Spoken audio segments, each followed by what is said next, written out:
මේ පොල්පිටි මේගොල්ලන්ගේ හාමුදුරුවෝ කියන්නේ මේ කිරිබත්ගොඩ හාමුදුරුවන්ට දැන් එල්ල ජවහන්ස කියන මගේ ප්‍රෝග්‍රෑම් එකෙන් පස්සේ පටන් ගත්තා. හරි. මේ එතනින් පස්සේ මේ එන චෝදනා පත්‍රය එන්න පටන් ගන්න නැත්තේ.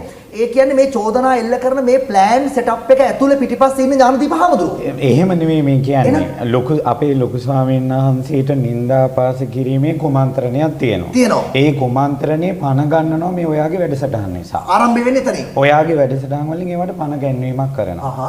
ඒ කියන්නේ ඔයා මේ සමාජයේ බුද්ධ ශාසනය පිරිසිදු කරනවා හෝ එහෙම නැත්නම් ආන්දරන්ගේ සත්‍ය එළියට දානවා කියලා හෝ අද කාලේ මේ සංඝ සමාජයට තියෙන ගෞරවය පිළිබඳව ඒකෙන් ඔයාගේ වැඩසටහන් වලින් බලපෑමක් වෙනවා. ඔව් හරි. එතකොට හරි. දැන් සන්නස් මෙමනේ දැන් අපි ඔය දසසිල් මෑනියෝ. එතන ඉන්න වහන්සේ මට කතා කරන්නේ. හැබැයි ඔබ වහන්සේලා මට කතා කළේ නෑනේ කවුරුහක්වත්. මේ අම්මාගේ ප්‍රෝග්‍රෑම් එක පස්සේ කවුරු කතා කරන්නේ නෑනේ.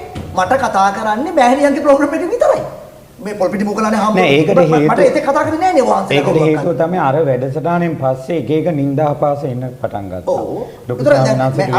ඒකෙන් එකක් තමයි ඔය සිල්මෑණියන්ගේ වැඩසටහන.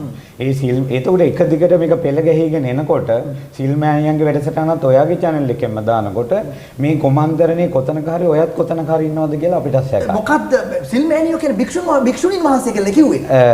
මෑණියෝ කිව්වේ? නෑ එයාට අපි උගන්වන්න ඕන අෂ්ටකර ධර්ම. ඒ කියන්නේ මේ භික්ෂුණියකට පැවිද්ද පිළිතන ක්‍රමේ.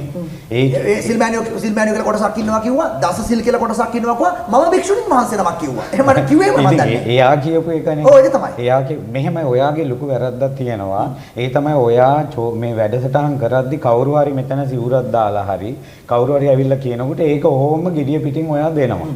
බුද්ධ කාලේ මහා දබ්බමල්ලපුත්ත මහරහතන් වහන්සේට විරුද්ධව මෙත්තියා කියලා භික්ෂුණියක් දූෂණය කළා කියලා ඇවිල්ලා චෝදනා කළා. මේ බුදුරජාණන් වහන්සේ ඉස්සරහා අනාවරණ ඥාන තියෙන දිවස් තියෙන බුදු කෙනෙක් ඉස්සරහත් රහතන් වහන්සේට විරුද්ධව චෝදනා කළා.